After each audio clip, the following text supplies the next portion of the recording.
नमस्कार, दोपहर का दंगल आप देख रहे हैं। आपके साथ मैं हूं विद्यानाथ झा। दोपहर का दंगल में आज हमारा सवाल है राफेल पर राहुल गांधी के आरोपों में कितना दम है।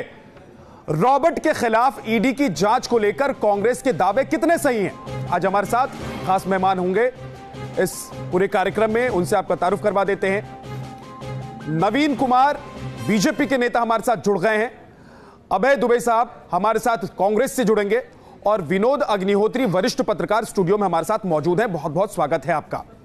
नवीन कुमार जी, 10 दिन पहले अगर किसी कारोबारी को यह पता लग जाता है, वो विजिट करता है फ्रांस में और वहां जाकर लोगों से बात करता है, अधिकारियों को बताता है कि 10 दिन बाद एक एमयू साइन होने वाला है और उसके बाद आप इस डील को आगे बढ़ाएंगे, यह कैसे संभव हो जाता है? ये जो सोर्स है, ये कांग्रेस के सोर्स बहुत सारे इसी प्रकार के निकल करके आ रहे हैं।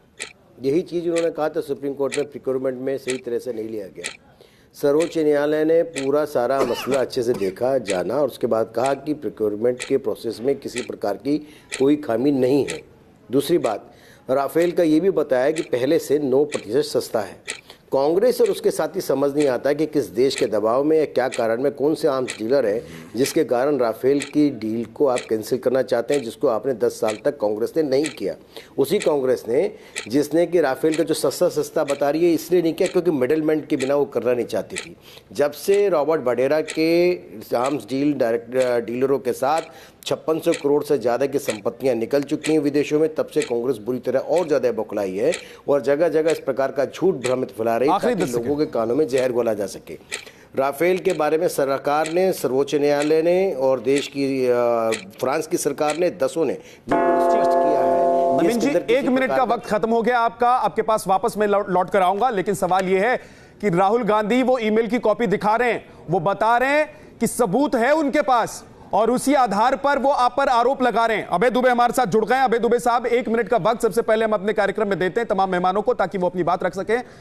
1 मिनट का वक्त। और मेरा सवाल आपसे ये कि ये जो ईमेल की कॉपी, आप नोट्स की कॉपी एक के बाद एक लेके आ रहे हैं, क्या आप लोगों को लग रहा है कि एक के बाद एक अगर ये इस तरह के मामले, मुद्दे उठाते रहेंगे, कॉपियां दिखाते रहेंगे, तो ये लंबा खिंचता रहेगा और इसका फायदा आप लोगों को मिलता रहेगा?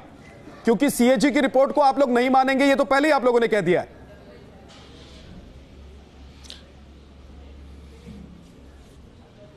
देखिए, हमने पहले दिन से ये कहा है कि जेपीसी बना लीजिए। पोटेंट इन्वेस्टिगेटिंग मैकेनिज्म पार्लियामेंट का है जिसमें लोगों को समन किया जा सकता है, इन्वेस्टिगेट किया जा सकता है।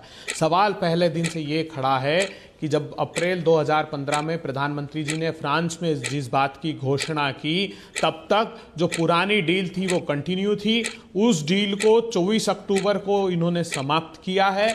उसके बाद बड़ा सवाल ये उठा देश के सामने कि रिलायंस डिफेंस ने आज जो खुलासा हुआ है कि अनिल अंबानी जी ने इस जो प्रधानमंत्री का अनाउंसमेंट था उसके पहले फ्रांस के डिफेंस मिनिस्टर से, उनके ऑफिशियल से बात की। वहां जो इंडस्ट्री एडवाइजर था उसके मेल से इस बात का खुलासा हुआ है कि वो एक एमओयू की बात कर रहे थे। इसका अर्थ है ऑफिशियल सीक्रेट एक्ट का उल्लंघन प्रधानमंत्री जी ने किया है। सीधा लाभ पहुंचाने के लिए देश की सुरक्षा के साथ खिलवाड़ किया गया है। ये हमारा गंभीर आरोप है देश के। 1 मिनट का वक्त खत्म हो गया अभय जी। अब वापस जब मैं डिबेट को खोलूंगा तो आप अपनी बात वापस रख लेंगे। थोड़ी देर के लिए शांत हो जाइए। हमारे साथ विनोद अग्निहोत्री जी हैं, वरिष्ठ पत्रकार हैं। विनोद अग्निहोत्री जी, ये राजनीति है, इसलिए एक के बाद एक आप डॉक्यूमेंट्स लाइए, दिखाते रहिए, या फिर इसको सत्य मान लें, इसको सुप्रीम कोर्ट लेकर जाएं, इसको सदन के पटल पर रखें। नहीं, देखिए, ऐसा है कि अभी नवीन जी को भी सुन रहा था, अभय जी को भी सुन रहा था।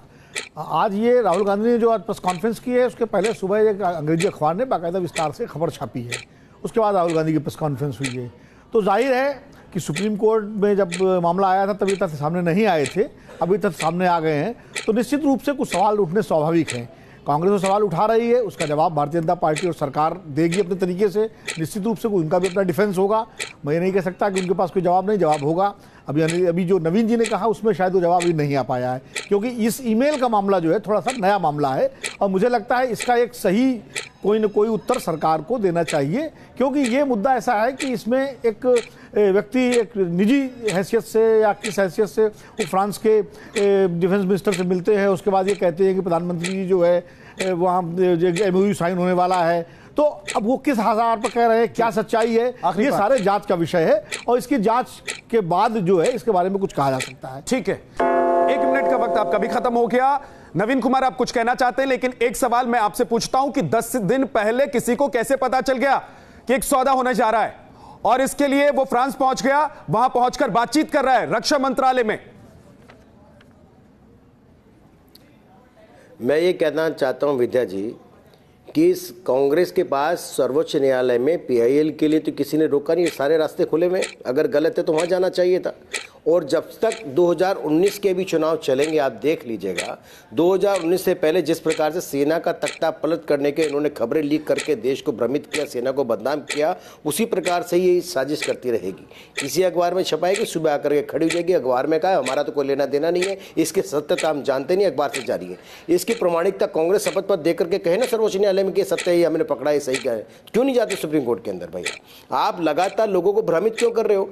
जिस राफेल में बार बार ये जानना चाहते हैं कांग्रेस किस देश के किस आम डीलर की साजिश के तहत इस राफेल डील को रद्द कराना चाहती है, देश जानना चाहती है। वायुसेना को कमजोर क्यों करना चाहती है, सेना को कमजोर क्यों करना चाहती है, कांग्रेस इस देश की जनता जानना चाहती है। 10 वर्षों तक आपने राफेल या दूसरे विमान को क्यों नहीं लिया, जब सेना कहती रही देश की जनता जानना चाहती है। आपने सेना का लगातार अपमान कर दिया। दोबारा 1 मिनट का वक्त आपका खत्म हो गया। नवीन कुमार, आज सवाल आपसे है, जवाब आपको देना है। आज सवाल आप मत उठाइए, आज सवालों के जवाब दीजिए। अभय जी, आप क्या कहना चाहते हैं? 1 मिनट का वक्त एक बार फिर से मैं आपको दे रहा हूं, आप अपनी बात पूरी कीजिए।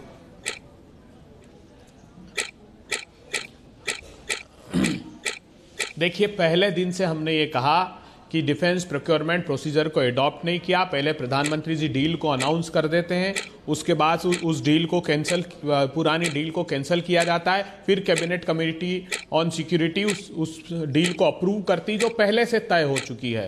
बात साफ थी कि ये एक अखबार ने बड़ा खुलासा किया कि डिफेंस सेक्रेटरी का डिसेंट नोट था कि PMO पैरेलली निगोशिएट कर रहा है, जो उसको नहीं करना चाहिए था। दूसरे दिन एक अलग अखबार ने खुलासा किया कि उसमें जो सिक्योरिटी क्लॉजेस थे उनको वेव कर दिया गया। तीसरे दिन एक अखबार ने फिर खुलासा किया कि जो एंटी करप्शन के उसमें प्रोविजंस थे उसको वेव किया मोदी सरकार ने। ये चाहते थे कि भ्रष्टाचार जो हुआ है उसकी आंच नहीं आए। तीसरी जो CAG की रिपोर्ट रखी गई है वो भी गंभीर आपत्ति है। राजीव महर्षि जो है 24 अक्टूबर 2014 से 30 अगस्त 2015 तक फाइनेंस सेक्रेटरी थे। Finance secretary officially negotiating team का मेंबर होता है। अब मैं अपने केस में खुद जज कैसे बन सकता हूं? 1 मिनट का और वक्त आपका खत्म हो गया है। आज आपने एक ईमेल की कॉपी दिखाई, राहुल गांधी ने ईमेल की कॉपी दिखाई और उस आधार पर केंद्र सरकार पर आरोप लगाए, मोदी सरकार पर आरोप लगाए। लेकिन मैं आपसे पूछना चाहता हूं कि आप लोग चाहते क्या हैं? आप लोगों की दिक्कत क्या है सर?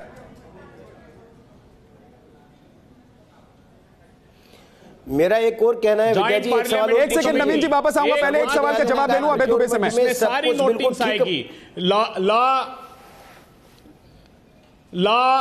लॉ मिनिस्ट्री ने इस पर डिसेंट दिया, डिफेंस सेक्रेटरी का डिसेंट है, उस पर रक्षा मंत्री ने लिख दिया था, उस पर रक्षा मंत्री ने लिख दिया था कि भाई आप अति आवेश में आ रहे हैं, आप जो बातें लिख रहे हैं इतना आवेश करने की जरूरत है नहीं, इस मामले को सुलझा लिया जाएगा।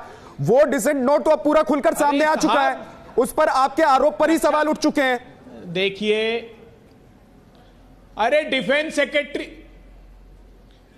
सेक्रेटरी का नोट लॉफुल था। वो डिफेंस सेक्रेटरी का लॉफुल था, क्या लेना देना था इस डील में? ये भी बताइए देश को। अभय दुबे जी, ये भी बताइए कि उस डिफेंस सेक्रेटरी का इस पूरे डील में क्या लेना देना था? सेक्रेटरी बोल रहे हो, कुछ तो समझ लीजिए भाई, क्या बोल रहे हैं आप? एक सेकंड, मैं माफ कीजिए, आप लोगों को रोक रहा हूं। रविशंकर प्रसाद बीजेपी के नेता राहुल गांधी के आरोपों पर जवाब दे रहे हैं, जरा उनको सुन लेते हैं, उसके बाद वापस आएंगे आपके पास। अभय दुबे, माफ कीजिए, रोक रहा हूं आपको। बात का जवाब दें, यह सच्चाई है या नहीं कि एयरबस खुद कई मामलों में शक के घेरे में है। जिस तरीके से यूपीए के समय में कई प्लेन की डील हुई है, उसमें एयरबस भी इंक्वायरी में है। राहुल गांधी ये बताइए कि विस्तार से मीडिया में छपा है कि एयरबस ने आपकी सरकार के एक बड़े दलाल राजदार राजीव तलवार के अकाउंट में 100 करोड़ से अधिक रुपए ट्रांसफर किए हैं कि नहीं किए हैं सिंगापुर में? ये तो विस्तार से मीडिया से छपा है। तो वैसी कंपनी और बाकी कंपनियां जो आज शक के दायरे में हैं, उसका ईमेल लेके आप घूम रहे हैं। इससे बड़ी बात कोई हो नहीं सकती कि राहुल गांधी विदेशी कंपनियों के लॉबिस्ट के रूप में काम कर रहे हैं, जिनको राफेल प्लेन मिलने से परेशानी है। और मैं राहुल गांधी को झूठ की मशीन कहा है। मैं आपको 2-3 उदाहरण देता हूं। उन्होंने कहा था मैं मनोहर पर्रिकर से मिला, राफेल की बात हुई, तो मनोहर पर्रिकर ने कहा तो बाद में कहा मैंने बात नहीं की थी। याद करिए, नो कॉन्फिडेंस मोशन में उन्होंने हाउस में कहा कि मैंने फ्रेंच प्रेसिडेंट से पूछा था और फ्रेंच प्रेसिडेंट ने जवाब दिया, ऐसा कुछ नहीं हुआ है। बार बार राफेल पर उनका झूठ सामने आ रहा है, बेबुनियाद तथ्यों पर वो बेशर्मी भरा झूठ बोल रहे हैं, लेकिन देश उनके झूठ के सामने झुकेगा नहीं। Regardless of the shameful manner in which Mr. Rahul Gandhi is acting as the lobbyist for competitive companies, the country will not bend, because the country needs fighter planes, the country need good defensive equipments. तो आज हम बड़ी विनम्रता से कहना चाहेंगे, राहुल गांधी का यह झूठ बेनकाब है और राहुल गांधी के इस झूठ को हिंदुस्तान के एक एक जनता के सामने हम और बेनकाब करेंगे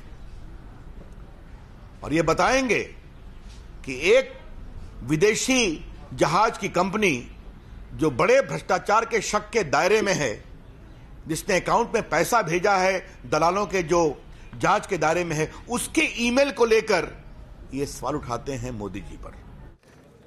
तो अब रविशंकर प्रसाद आरोप लगा रहे हैं राहुल गांधी पर, कांग्रेस के अध्यक्ष पर। अभय दुबे, इस पर आप कोई प्रतिक्रिया देना चाहेंगे?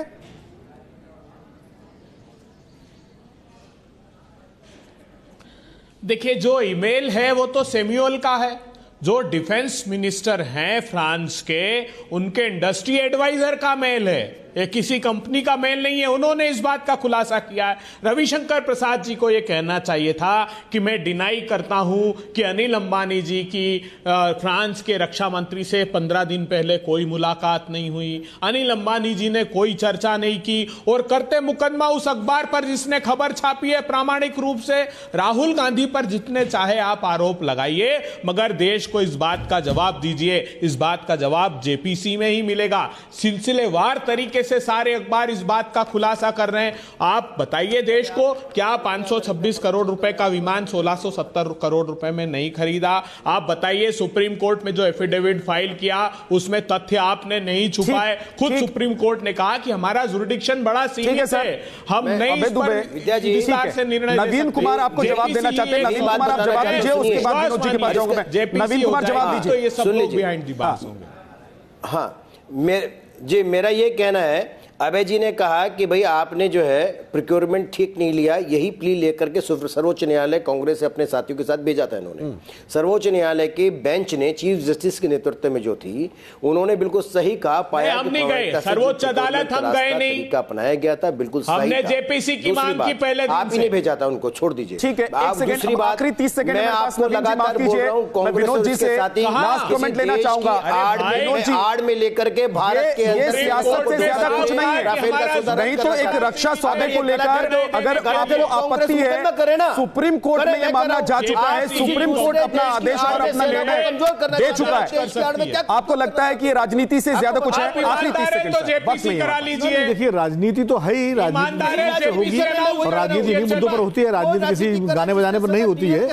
तो ये कहना कि राजनीति है तो कोई गलत बात है, राजनीति तो होगी। बोफोर्स के मामले में विपक्ष ने राजनीति की थी, अब तब मौजूदा विपक्ष राजनीति कर रहा है। रही बात सुप्रीम कोर्ट की, तो सुप्रीम कोर्ट के सामने उस वक्त ये तथ्य नहीं आए थे। अभी जो तथ्य आ रहे हैं, चाहे वो डिफेंस मिनिस्ट्री का नोट हो, चाहे ये हो, तो मुझे लगता है इस आलोक में सरकार को जो है कुछ नई पहल करके पहल करनी चाहिए और इसका जवाब देना चाहिए, क्योंकि आज देश सुनना चाहता है कि राफेल को लेकर कांग्रेस जितना बवाल कर रही है, जितने सवाल खड़े कर रही है, उसका जवाब क्या है। बहुत बहुत शुक्रिया आप सभी मेहमानों का हमारे साथ जुड़ने के लिए। दोपहर का दंगल में आज के लिए इतना ही। आप रहिए हमारे साथ, देखते रहिए न्यूज़ नेशन।